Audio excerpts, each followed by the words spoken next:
Libap vilayetinin Türkmenabad şäherinde köçelerdäki hayvanlara karşı ýowuzlyk gaýtadan güýçlendi. Öňkülerden tapawutlukda bu ýerde häkimetler itleri we pişikleri zäherläp öldürmek çärelerini gizlin amal edýärler.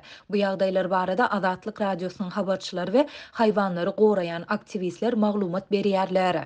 Türkmenawatda galan itlerin we psiklerin ýok edilmegi dowam edýär. Nowutdaky köpçüliklerin bu çäre Nowruz bayramynyň öňü tirasynda başlandy we soňky günlerde hem dowam edýär.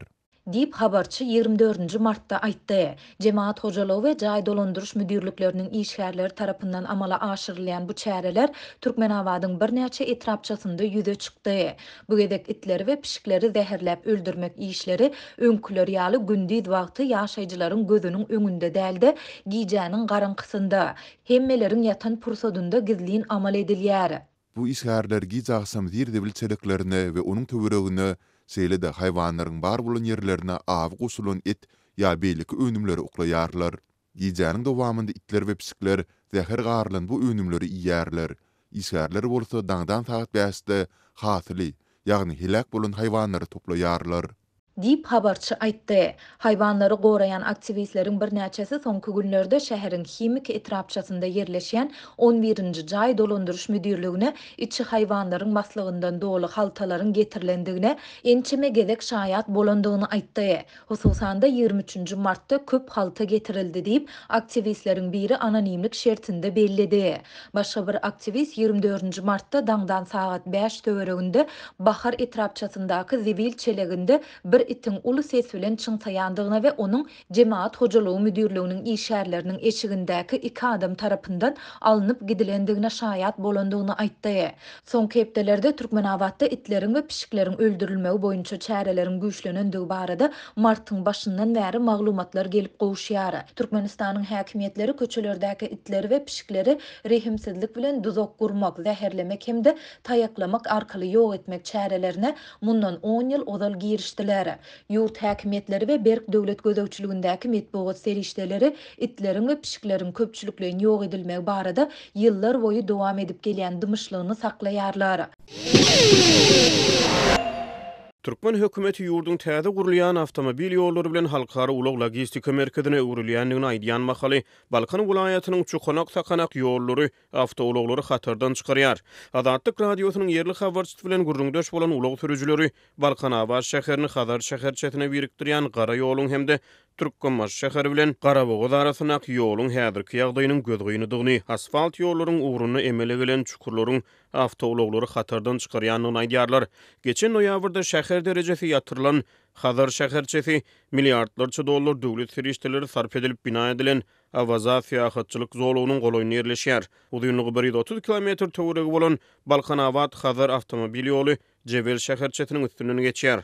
Hazar deňdiniň ýakasyna ýerleşýän Günwatar sebitde ýene bir ýeri ulug geçilgesi. Türkmenbaşy Garabogaz, Gazawstan ugry hem yerli sürüjüler üçin hem de daşary ýurt ýüklegleri üçin möhüm ýollaryň biri bolup durýar.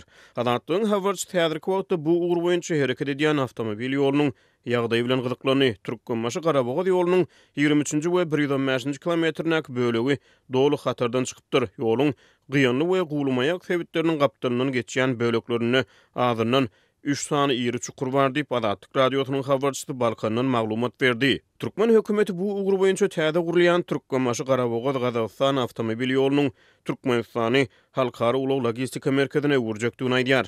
Türkmen metbuatyna görä bu tassamaanyň gurulşy Russiýanyň Vozrojдение kompaniýasyna onanylýar.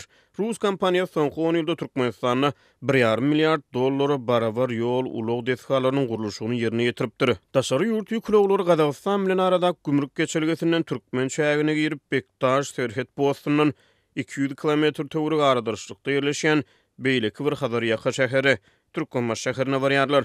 Ýükleg sürüjüleri häzir bar bolan ýoluň ýagdaýynyň gözgüýünidigini, asfaltyň ugruny emele gelen çukurlaryň ulaglary hatardan çykarýandygyny, tekeleriň ýarylýanyny aýdýarlar. Türkmenbaşy Garabogaz Gazawstan gara ýol tassamasynyň bahasy aýdylmaýar. Ýöne Türkmen hökümeti bu ýoluň Demirgazyk Günorta halkara ulug geçirgesiniň bir bölegi boljakdygyny aýdýar we Türkmenistan üçin giň mümkinçilikleri wada berýändigini aýdýar. Ýapyk we halkara jemgyýetçiliginiň üzüňe Türkmenistanyň 10 ýyllyklaryň dowamyna sebit we iklim ähmiýetli häsiýetlendirilen birnäçe halkara howa mendilleri, demir ýollary we gara ýollar ulu şowhun we dawary bilen ya açılıp ulanılmagy berilýär ya da düýbi tutulýar. Ýöne ýurdun ýyllar boýy garyplykdan ejer çekýän ilaty bu gurulşyklaryň hödüýürini görüp bilmeýär. Galy bertide bu tassamalaryň Türkmenistanyň gadnasyna getirýän girdejileri barada halka hasabat berilmeýär. Etraplaryň ýollarynaky çukurlaryň hatda entek düzedilmegine de umyt ýok. Ýöne iň bolmanyna magistral ýollar, daşar döwletlerle aradaky ulaw ýollary oňorulsa döwletiň öz awry üçin gowgulardy. Diýip gara ýoluň ugruna Azatlygyň habarçysy bilen gurrundaş bolan bir sürüj aýtdy. Azatlygyň habarçysy Balkanawat Hazar aralygyna gara ýolda indi bir näçe ýyl bäri awatly iş işleriniň geçirilmeýändigini aýdýar. Balkanny ýerdagotlar, neft guýlary, girdejili pudoklar bar. Ýöne muňa garamazdan transport şertleri düzedilmeýär, şert döredilmeýär, esasy we ýöneköy meseleler çözülmeýär. Diýip Balkanly ýaşaýjylar şikayet edýärler.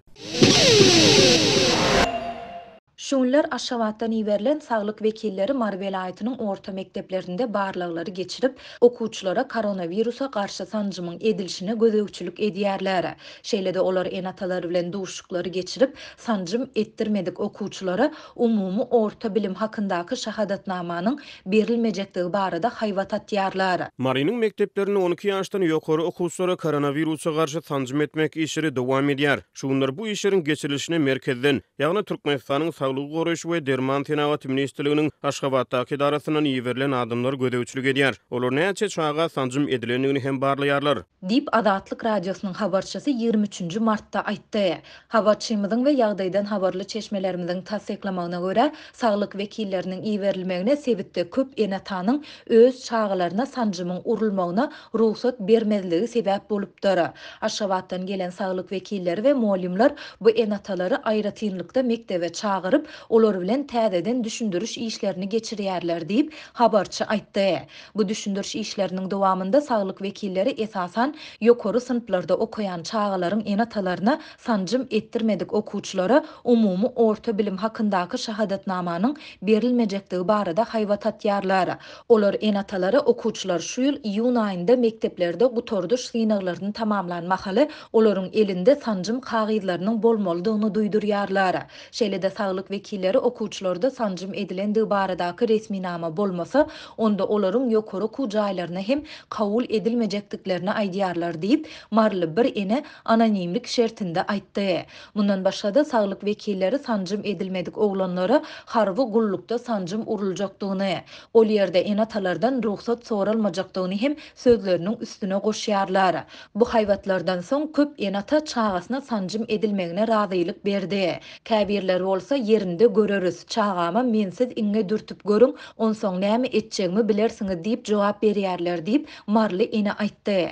Habarçy welaýatda esasanam şäher ýerlerinde çağalaryna sanjym etdirmek islemeýän enatalaryň gaty kändigini aýdýar.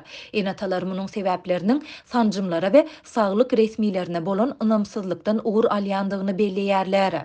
Ene atalar pandemiýa döwründe sanjym alan adamlaryň ýygyderli ölenligi barada känişidenliklerini, şeýle-de sanjymlaryň saklanyş usulynyň nähildiginiň belli däldigini aýdýarlar. Olar sanjymyň urulmagyna razylyk berip gol goýmaly, hatda da şüphe bildirýärler. Hatyň mazmunyny beýlekler bilen bir hatarda sanjymdan soňra boljak hadisalary, ýagny beden temperaturasynyň ýokaranmagyny, sanjymyň türlü reaksiýa görkezmegine lukmanlaryň hiç ýyly jogapkärçilik çekmeýänligi ýazylýar. Ene atalar bu razylyk hatyny okanyňda ýan bar meseleniň ene atanyň üstüne atylýanyny görse bolýar diýerler. Olar çağa şol vaksinadan ölse-de hiç kim jogapkärçilik çekmeýär diýerler. Bu ýagdaýlar köp ene atany aladalandyrýar. Diýip habarçy belledi. Ilmi barlyklar bütün dünýä saglyk guramasy tarapyndan tasdiklanan sanjymlaryň koronawirusa garşy täsirlidigini subut edýär. Adatlyň ýokarda beýan edilen ýagdaýlar barada welaýatyň saglyk we bilim bölümlerinden kommentari almak synanşyklary başa barmady.